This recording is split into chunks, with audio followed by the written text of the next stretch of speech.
2024 is bringing us to a wonderful year of what we are deeming discipline and growth. And what better way to talk about both of those, discipline and growth, than with Julie Johnson with XY Communications? Welcome.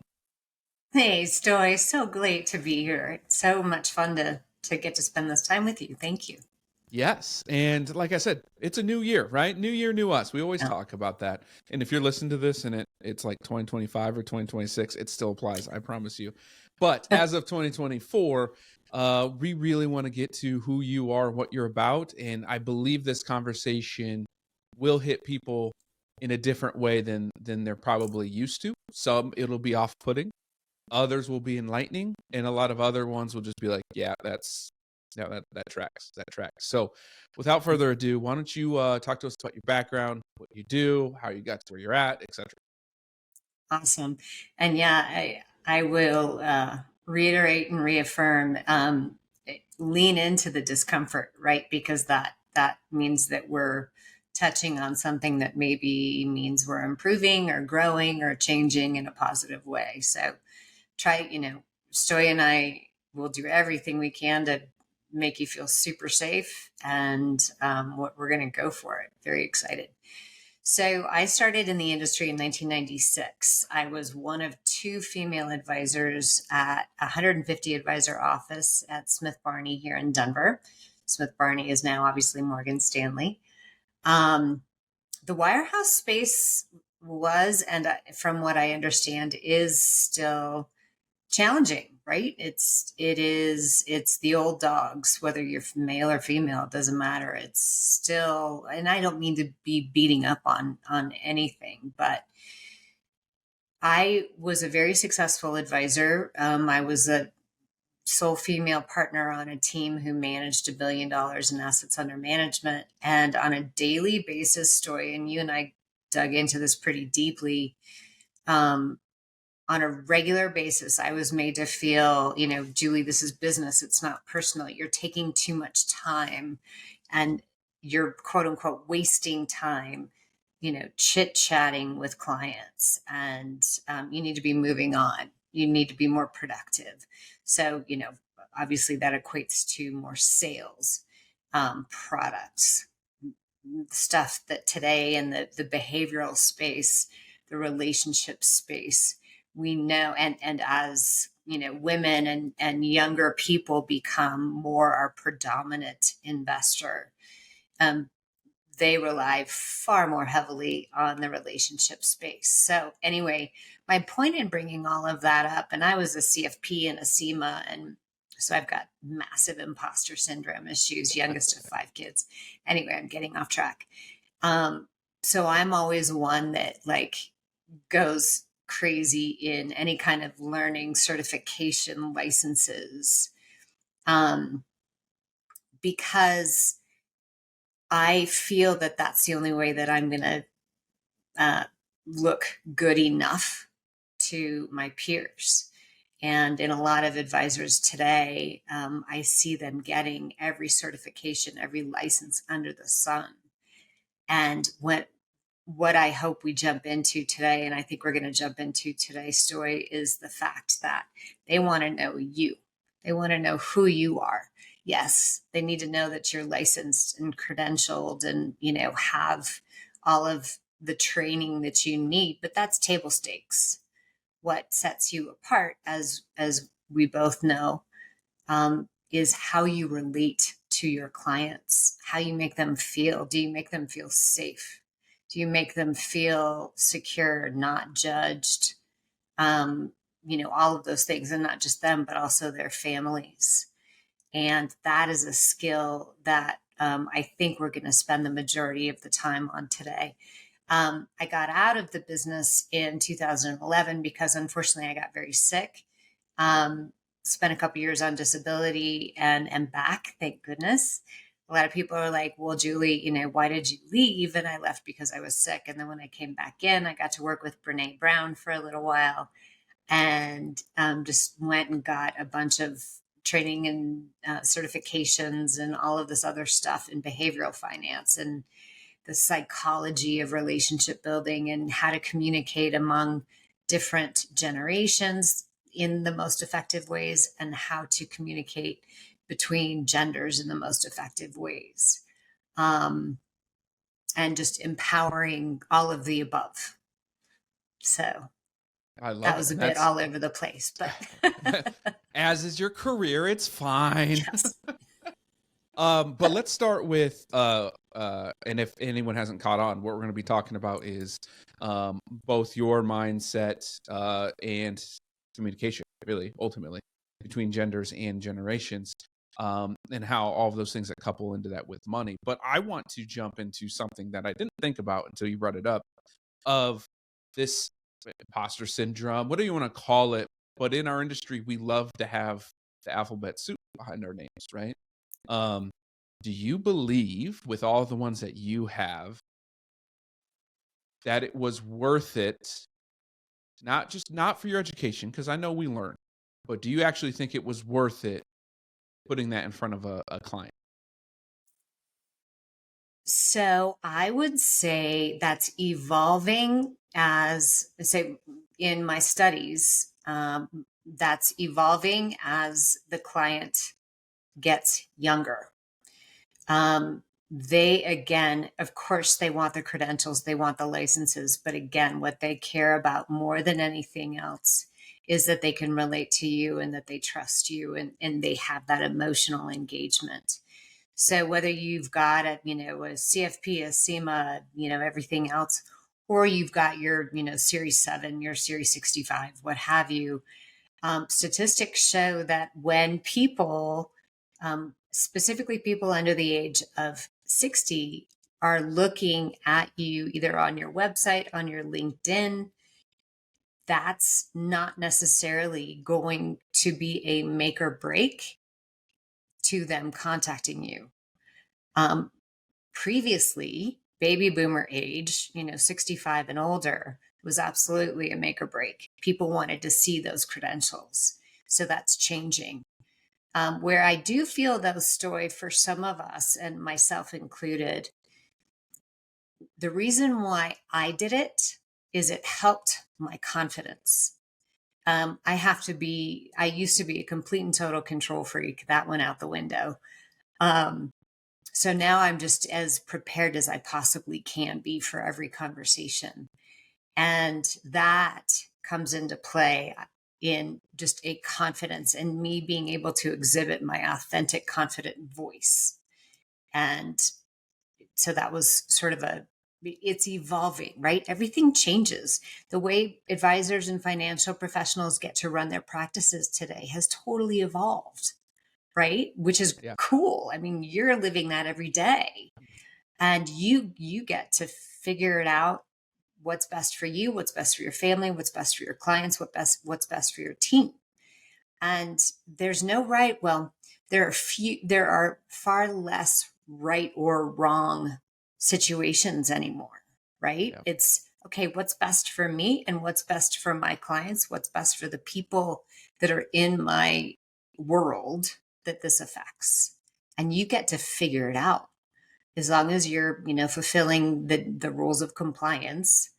right. You get to figure it out, and Yeah, it's really, really cool. it really is. And I had this today, actually, a prospective client meeting, and two things happened. One, she actually did ask for like credentials, which I thought was very interesting. I Mhm. literally have never had that question before. May I Um, ask what would you guess was her age? I'm just curious. She said she was turning 50 this year or next year. Okay. Okay. Okay. And so I thought that was very interesting. And I was like, yeah, go Yeah. ahead. I don't look up for a broker check. I don't care where it's at. Just here you go. Right. So I thought that was interesting. And then the second piece, which now I just forgot because I went off on that tangent. The second piece, we were talking about like the importance of money and how business and how I fee and everything, right? Hmm. And I told and I tell all clients this: I only want to work with people who are ready to be worked with, right? Hmm. And if you're not, there are planners for you. There are Right. others out there for you. And I'm circling this back to why I got my CFP, and that was more for me, like you said, than it was for people out there. Hmm. And Mhm. that came down to I wanted to feel like I was smart enough. I had the Mhm. enough education behind me Mhm. so I could go do my job with confidence. Yeah, And I like totally. that and I hate that in our industry at the same time, right? Yeah. Because you don't learn I don't believe you learn enough in your CFP studies No. to actually be able to take care of the situations in the real world. Yep. It's just not there. And the flip side of that, I don't believe our education system brings enough real world in to have people prepped for the real Could world, not right? agree with you more. I will And be so so those are interesting. excited. I'm sorry, go ahead. No, you go. No, you're good. I'll be so excited, not to pick on CFP, but when Right. behavioral finance, right now I think it's 7% of the overall testing and whatnot, when behavioral finance is such a far larger piece. Number one, I'm so thankful that there's the Financial Therapy Association, that there's so many other certifications available out there, um, behavioral finance certification, things like that. Because again, just like you're saying, that's the street smarts, if you will, as opposed to book smart. We got to be Right. street smart, people smart. And um, I was on a webinar with Ross Marino a few days ago, and we were talking. I'm Shout out Shift, by the 54. way. Shift conference. If you're not going, Shift, you need to go. woohoo! Shout Michael out. Pitts is number one. FinPsych, behavioral finance, yes. And Story and I will both be there with bells on. So excited. Um, and we were talking about how so much of our job now is being able to read people and read between the lines, read between the words. And that is not something that you can learn in a textbook. I mean, sure, you can study it, but the Yeah. application just requires time. So, probably, like, I know you could tell stories. I could tell stories about how many of my clients that are younger that I work with that are like, Julie, okay, this is what they said, this is what they did. I'm not sure how to um, define that. I don't know exactly what's going on there. And it's just an experience thing, right? They need somebody to be able to talk it through with. And so it's just do everything that you possibly can to find confidence, find a mentor that can work with you to work through these conversations and these situations. And then Story, I'm gonna throw a question back at you. A little bit ago when you were talking about the woman you were talking to today, you said you only want to work with clients who want to be worked with. I believe, if I'm quoting Mhm. you correctly. I Yep. would love for you to define for me, help me understand, what do you, I don't want to assume I know what you mean. Tell me more about what you mean. Yes. So and we dove into that with her too because she had brought it up. She's like, I've been Yeah. tiptoeing for years and years and Yeah. years and years, It's trying to get things exhausting. done, trying to get Yeah. organized, and I've gotten nowhere. And I'm almost 50. Yeah. Like at this point, no holds bar. I gotta get shit done. I have to get shit done. It's time. Right. Yeah. And that's exactly like if I could, like, I record things. If I could take that out and use it, I would. Compliance would have my ass. Nor would I do that. But like I would love to because of that, of how she said that and the emotions that came Hmm. out of that. Hmm. And that's what I mean. When Hmm. you are at the point where you're like, I've got to get shit done. Hmm. I can't rely on myself anymore. Hmm. That is where we can really do good. Absolutely. And I've worked with Well, a and lot you of people. obviously Go ahead. made her feel safe enough to be able to say that out loud, Yeah, right? You that too. weren't spouting, some advisors, when they're initially talking to prospects, they're spouting off everything they're going to do Yeah. for that person. Yep. Well, how in the world do they know what that person needs? Right. You obviously were asking questions. You were letting her talk, encouraging her to talk, listening to her. And that's perfect. So, yay, you. Yeah. And that's our dude. That's our job.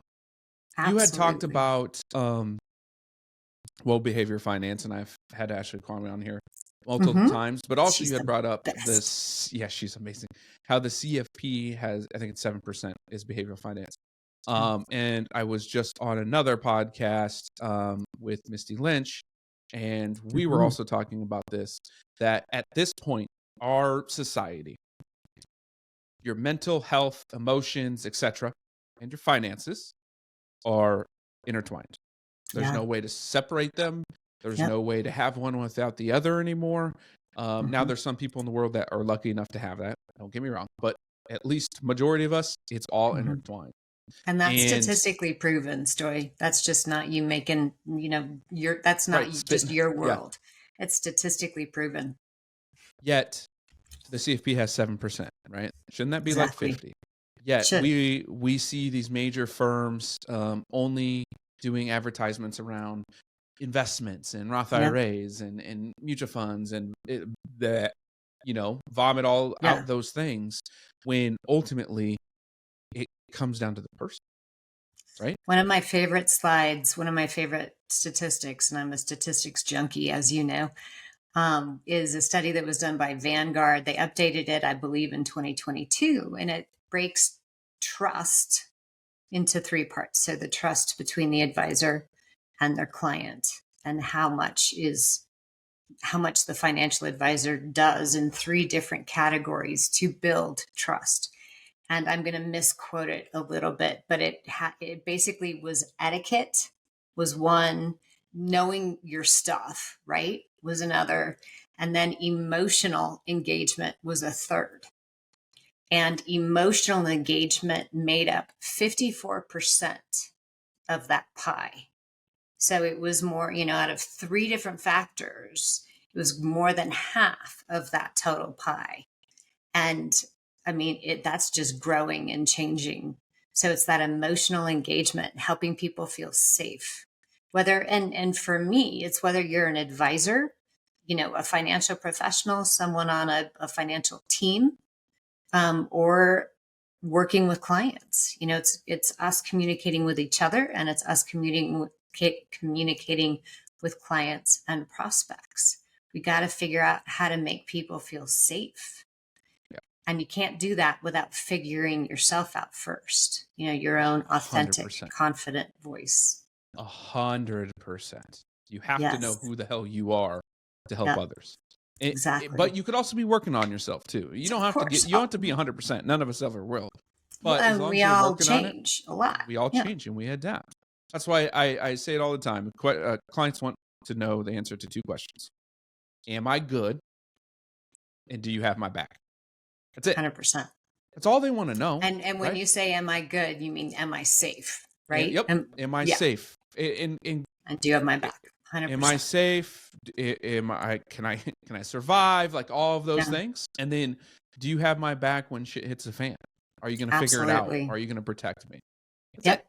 And But, plan for the unplanned. right. And guess what does that not involve?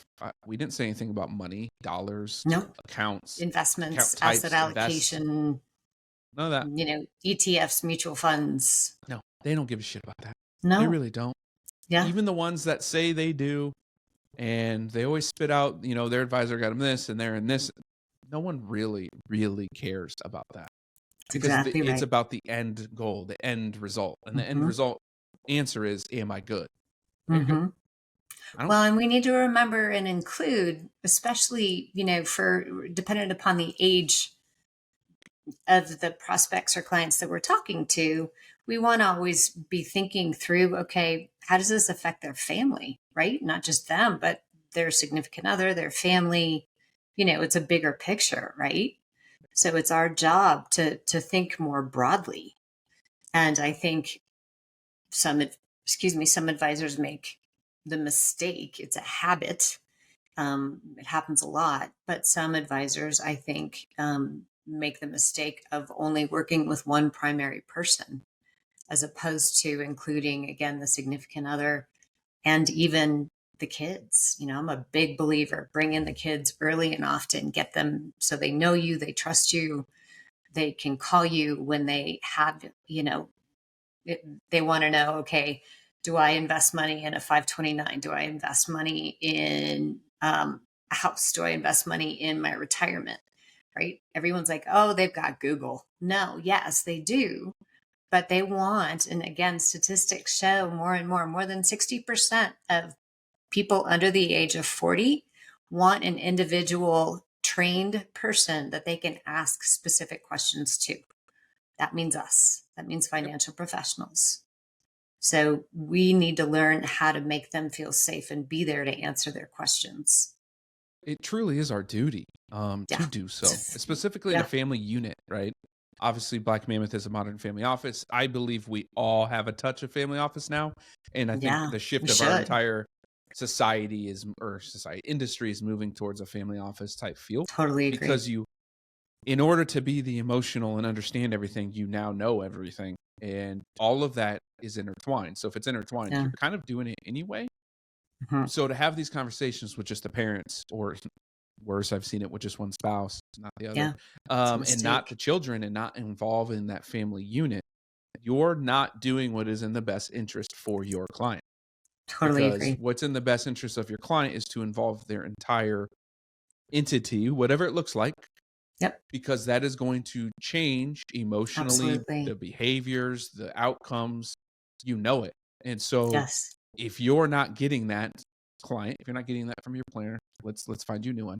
If you're a planner out there listening Yeah. going like, man, I haven't done that. Like, how do Hmm. I even begin? One, go to the Shift conference in March 23rd, and come talk to us. But the others, just reach Yes. out and be vulnerable. 100%. Be Yeah. vulnerable, right? Do You have to know who discovery, you are discovery, discovery. and just Dig for open up questions. and Yep. open yourself up. Tell those Yep. stories that hurt, because it's doing two things. One, it's building trust, and it's 100%. also healing you from your trauma, and it's starting to heal them. And that Hmm. connection, when you can do that bond, Hmm. does it doesn't matter. Doesn't returns don't matter. Nothing matters anymore. No, I agree. You are One bonded in thing that that position. I'd love to interject as far as stories. So Yep. I do something called elevator stories, kind of like an elevator pitch in sales, right? I find and I do this in a lot of training sessions.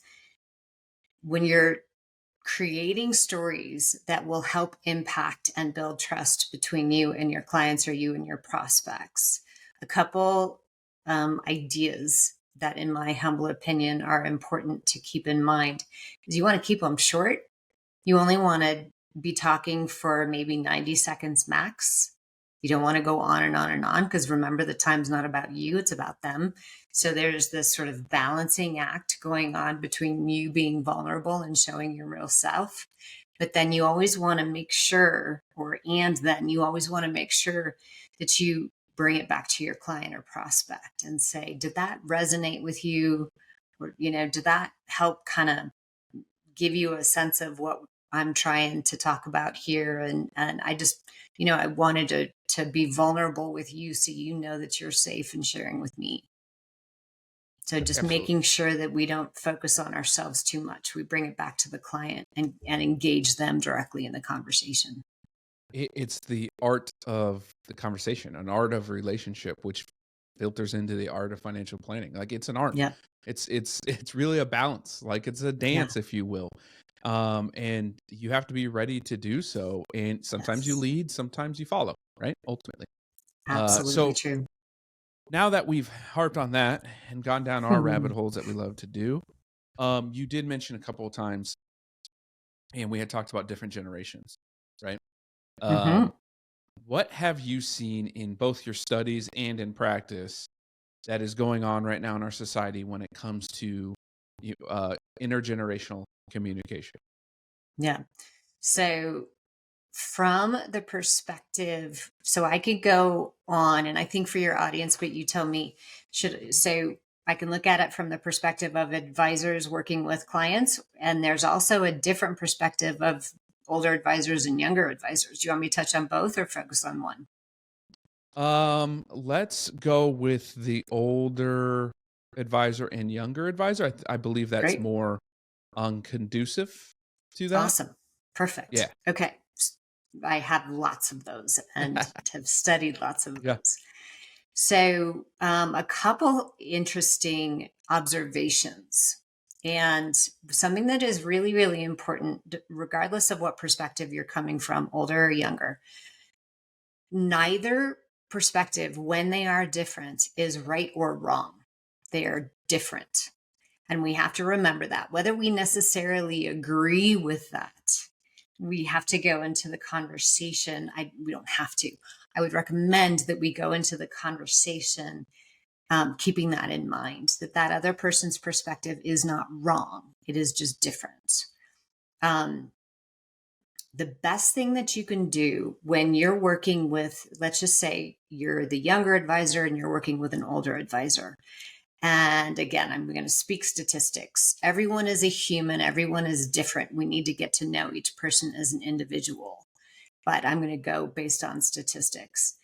Often, older advisors are a bit more production based. They're a bit less, sometimes, relational. They tend to build the deeper engagements and deeper relationships with one party, not always the man or the patriarch, but statistically speaking, typically the patriarch. And they try to share their experience with the younger advisor. And I've worked with many older advisors that get very frustrated with younger advisors because those younger advisors do not see things the way they do. And that's something that is very common. So, listeners, whether you're looking at it from whatever perspective, this is, again, it's just something that we need to be aware of when working through building trust and building greater engagement between the two. It's how they've always done it, right? I mean, it just is what it is. So then a younger advisor comes into the mix. And again, everyone's an individual. I'm speaking from statistics in my own, working with hundreds of advisors over the last 8 years. Often younger advisors see things also from their own perspective. And younger generations, I was reading a post from Josh Brown the other day from Holt's Wealth. I never know how to pronounce that. Anyway, it was accurate, yet it was pretty harsh in how he observed younger advisors. And so I'm going to do a post about it, talking about how to empower younger advisors, or how to empower not necessarily younger, but advisors maybe who have a different perspective than the senior partner, the senior advisor. A couple things that work, and sometimes they're hard, but they work. So I would ask that you try to engage it anyway. And if you want to talk through any specific situations, please email me. Story knows how to reach me. We can totally talk about it. So the first thing that you want to do, again, always, is figure out, okay, how are you feeling about the situation? Or if you're frustrated, if you're mad, regardless of how you're feeling, try to figure out why, right? Why are you feeling that way? Is it an argument that's worth bringing to the attention of the older advisor? Or is it something that maybe isn't that big of a deal? So the old adage, choose your battles. If it is something that is reoccurring and it is really frustrating you, then what you want to do is you want to figure out what's frustrating you and make it concise. So I always tell the people that I work with, write it down, then write it down again, make it concise, and then think it through from the perspective of the older advisor. How are they going to receive that information? Is it going to piss them off? Are they automatically going to say, well, that's dumb? Hopefully they don't, but some unfortunately do. So you want to make sure, without letting go of your authentic self, you want to do the best you can to put it in the vernacular and the wording. I know vernacular means wording, but the generational and or gender specific wording of the person who you're going to be talking to. And again, that's decades worth of study on my part. I'm happy to help. Because what you want to do is you have an opportunity to bring to them a point of view and something that's important to you. But if you put it in only your words, it's not going to necessarily resonate with them. It's going to either confuse them, they're not going to understand where you're coming from. And that's not necessarily their fault. I'm not meaning to defend it, but Right. you will have a far greater likelihood of success in your discussion if you take it to them in wording that will resonate with them. So do your homework. You've worked with them a period of time. You know how they speak. You know how, I would hope, you know how they speak. You know how they analyze. You know when ideas are received well by them, why are they received well by them? And try to mimic whatever that is. And this is big. This is a lot of neuroscience and psychology and whatever. Right. But the best thing that you can do is go to them, schedule a specific time. So it's a blocked appointment. Keep it short, to the point. Never say you made me feel or you did this. It's like, I'm sure Ashley talked about this too, being a fabulous couples therapist. It's couples speak in a way, which, you guys will giggle. Anyone that's been in couples therapy, I feel, I didn't like this. So you put it from your own self, because then that avoids them feeling defensive or like you're attacking them. So again, this is a very big topic, but it's very important because there's little simple tweaks that you can do with words and be very intentional about how you approach it that can make it extremely successful, and they will hear you. Whereas if you don't do the sort of due diligence or you don't do your homework before approaching the topic with them, it could make it 10 times worse. They could completely dismiss it, which is going to make you feel worse. It's worth it to do the time to figure out what you want to say and why, and then put it in words that will resonate with them. That was a very long answer. But to summarize it, really do your homework on how they operate. And really, both ways. Yes. So older advisors that are struggling with younger advisors, and unfortunately I just totally cut you off, and I apologize, but I wanted to make sure older advisors or older financial professionals that are listening to this, that are struggling perhaps with younger advisors, younger team members, or different team members, and you try to share with them how you're feeling. It's not just an age thing, it's a different perspectives thing and a different communication style. So do, like you were just summarizing, Stoy, do your due diligence to figure out how can you put what you want to say and what you are hoping they will hear in words that will resonate with them. So sorry.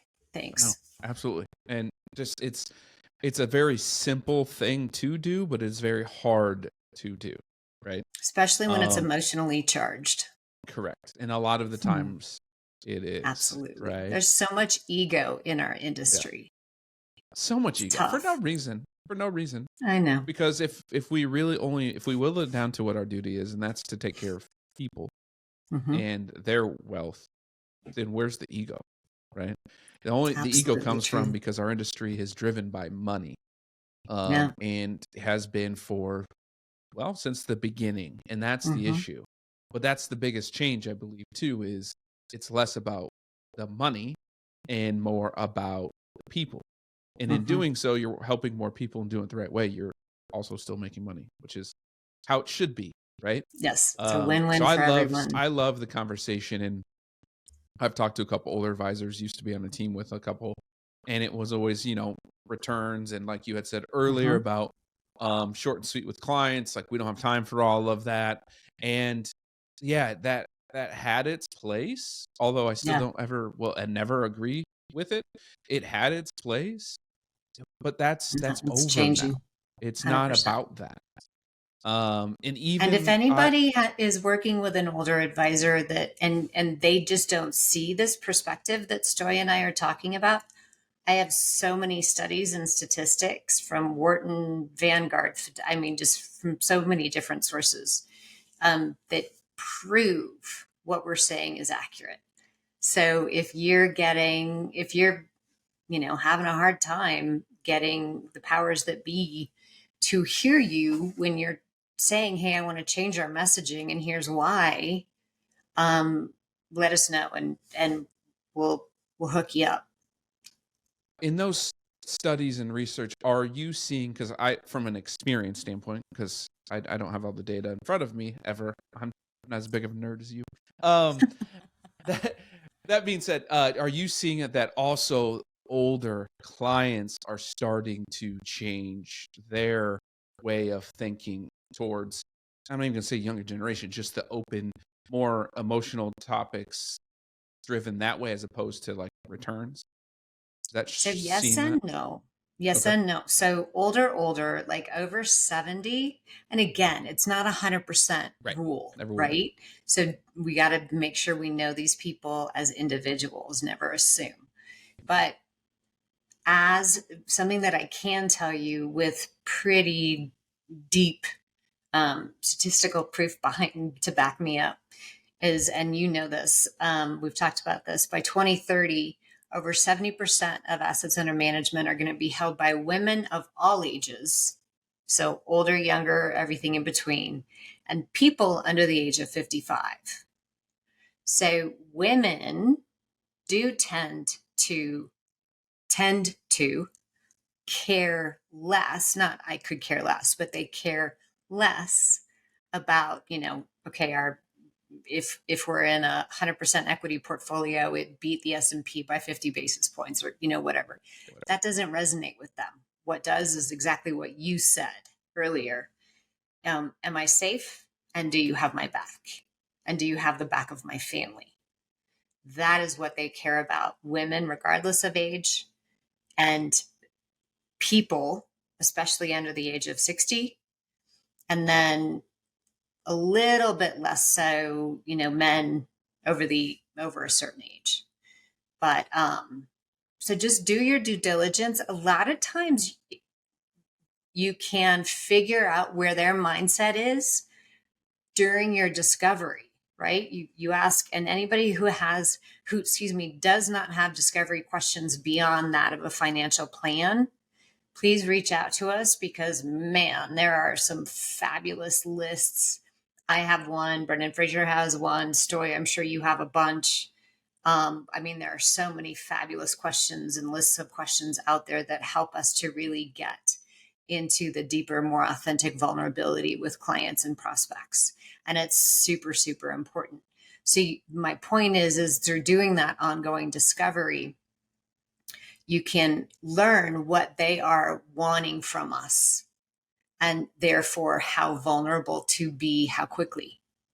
I was reading a book by David Brooks. I can't remember the title of it right now. Anyway, it just talks about how we have to be very careful to not, this authenticity and these great relationship building techniques and recommendations that we have are fabulous, but the person we're speaking with has to be ready for it. They have to feel ready for it. And that's a judgment call, right? That's something that we need to not only listen for in their words, but also sense in their body language and their facial expressions. I always recommend to people, unless you absolutely cannot, always have your meetings either via Zoom or in person, because the benefit of even facial expressions and partial body language is there's so much to it when you learn what to look for and how to pay attention, as opposed to just phone. So Absolutely. It's just, it's so much, it's that nonverbal communication. Yeah. So now we're really getting deep in the weeds. Yes, we are. So going back, all the money's going to people under 55 and women, right? Ultimately, is where the large wealth majority is moving towards. Yes. Yet a lot of old school mindset was always patriotic. Yep, that word. I'm not going to spell that or say that today. Patriarchal. Patriarchal. Wow, that is not easy to say. But anyways, I'm a it is geek, focused like on you that way. said. Yeah, that's true. I said nerd, not geek.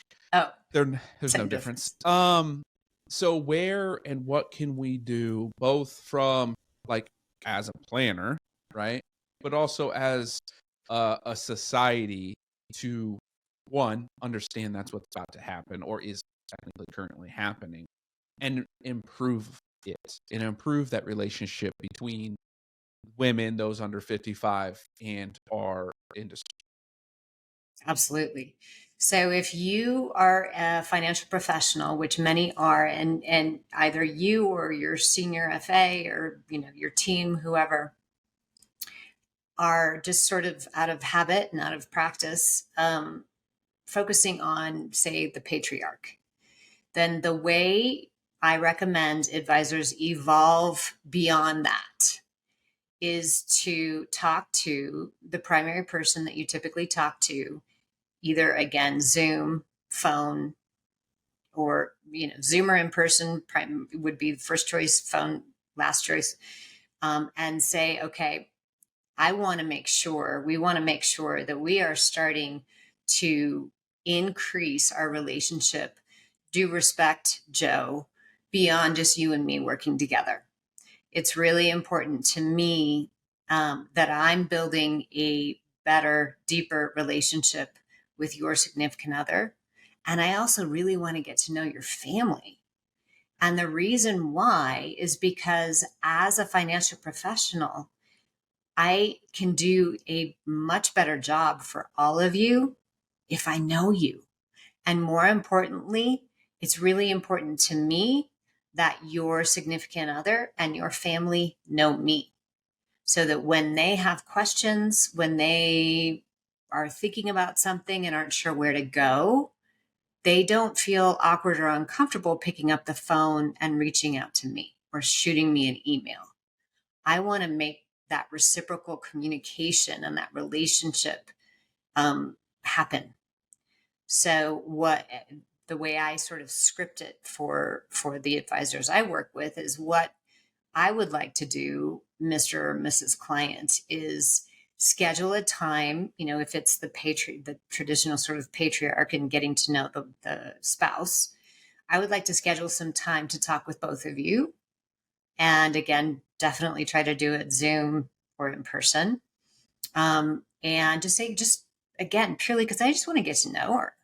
And then during that meeting, you make sure to really get to know her and have a conversation with her. And chances are you're not going to talk about the portfolio very much. You're going to talk about her, what interests her. You're going to do your own discovery with her. Which I hate to say it, older men sometimes tend to do, is they jump in and they take over. You can respectfully say, Joe, I'm so thankful for this time together, but I really want to get to know Mary. I love the relationship that I have with you. Maybe you want to change the wording there, but Right. I really want, if it's all right with you, respectfully, I'd love to utilize this time to get to know Mary. And it's not going to piss them off. And if it pisses them off, they're a jerk. And hopefully you're not working with clients that are jerks. And then, so beyond that, so you got to do that first. And then once you've built the relationship with both parties, the matriarch and the patriarch, or, whatever the couple looks like, then you say, I would now love to get to know your family. How can, what's the best way to make that happen? And if they're not sure, then, hey, when can we set up a Zoom, or when can we, if everybody lives close by, when can we set up an in-person meeting? I hear a lot of people saying, hey, we've tried to reach out to the younger generation and they're just not having it. They're not engaging. A couple ways to go about helping with that and developing that engagement is, first and foremost, you want to make sure that the parents are engaged and on board, and so to get them on board, you can go kind of one of two ways. Depending upon their age, you can say, look, it's my job as a financial professional to make sure that your family is prepared for the unplanned.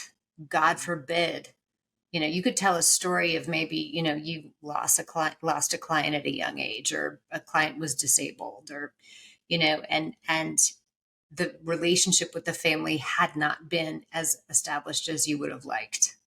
And that was a mistake that you want to make sure never happens again, because they're grieving. They're trying to figure out, where everything is to pay the bills, to do this, to do that, to make sure that the family is avoiding probate, et cetera.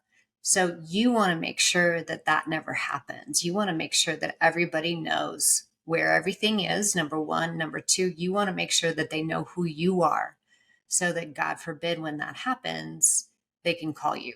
They know who to reach out to, where to go. That's one way. The other way, that's maybe a little bit less dramatic, is I want to make sure that your entire family has someone to go to when they have questions. A lot of people, yeah, we go to, Google or what have you, but statistics show, and I think I already said this, but statistics show that people under the age of, 40, they want a person that they can talk things through with, so that it's customized to their needs. So make yourself available to the family. And there are ways to do that. A lot of people are like, oh my gosh, there's only so many hours in a day, right? Well, you can schedule quarterly calls for all of your younger clients. You can, there's ways to facilitate and make it time efficient. And we can talk about that. But it's really important to be very proactive about scheduling time with the significant others and the families. A lot of the advisors that I work with, it took maybe 6 months to a year, but man, are they seeing dividends now. And those, the family members are bringing their accounts over, or, they're bringing in referrals from other places, just because they're so happy with the relationship. And there's no better way to take care of people than to know that they are feeling supported by you. Like you said before, am I good? And do you have my back? And also, it alleviates stress, right? For your clients to know that you have their back. I mean, wow, talk about a service. You're enabling them because they feel confident that you're thinking this stuff through on their behalf. Then they rely on you. That's a relationship that you can't replace. So I just talked for a really long time. It's a bond that cannot be broken. But Very ultimately, true. you need to go into those conversations and actually truly care about that significant other or the family. Have to. Otherwise, you'll come off fake, and it might ruin the entire relationship. 100%. So They are you got to be good real. BS sniffers. Yes, Yep. they well more than the patriarch or just whoever Yes. you're speaking to. So Yep. they're going to be Don't judging fake you and it. looking for that. Don't fake it. Just So don't true. do it. If you're going to fake it, just don't do it. Don't do it. Yeah. So Get yourself in a better mindset. as we wrap up the time now, what is one thing you want to leave everyone with that's listening today? What do you want to leave them with as a tidbit? Yeah, no, I think in evolving the way that we work with people, changing our mindset from, and I had to do this, changing my mindset from me trying to sell someone something, or, knowing that they don't want, there's statistics that say people would rather meet with their dentist than their financial consultant. Well, that means that financial consultant is going about it really wrong. Yeah. You want to build that relationship like you're meeting a friend for coffee, right? You want to be a friend for them. Yeah, you're going to be navigating some tough decisions with them, and doing what you got to do. But you want to be that safe space for them, that trusting person, and change your brain so that you know that you're there as a service provider, as a support person. And I mean, that just enables everyone to relax. So if you just change your mindset, you're there to support them and their families. That's it. That's it. That's Simple as that. You're there to support them. They're not dollar signs for you. They're real people and they matter. So I appreciate your time. We're You going to too, have all of Story. your socials and all that stuff in the description and whatnot, and hope a lot more people follow you and reach out, specifically those advisors that may or may not be struggling. There's a lot of us out there that may be struggling. It'd be great to have them have some insight from you. So I definitely appreciate your time. I gotcha. Thank you.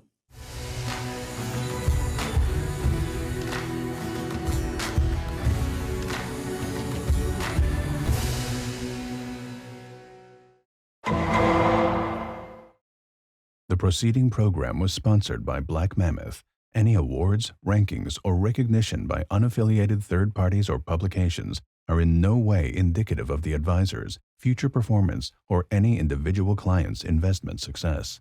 No award, ranking, or recognition should be construed as a current or past endorsement of Black Mammoth. Information regarding specific awards, rankings, or recognitions is available on the Black Mammoth website, www.blackmammoth.com. All investment strategies have the potential for profit or loss. Investment strategies such as asset allocation, diversification, or rebalancing do not assure or guarantee better performance and cannot eliminate the risk of investment losses. There are no guarantees that a portfolio employing these or any other strategy will outperform a portfolio that does not engage in such strategies. This broadcast should not be construed by any client or prospective client as a solicitation to effect or attempt to effect transactions and securities, or the rendering of personalized investment advice due to various factors, including changing market conditions.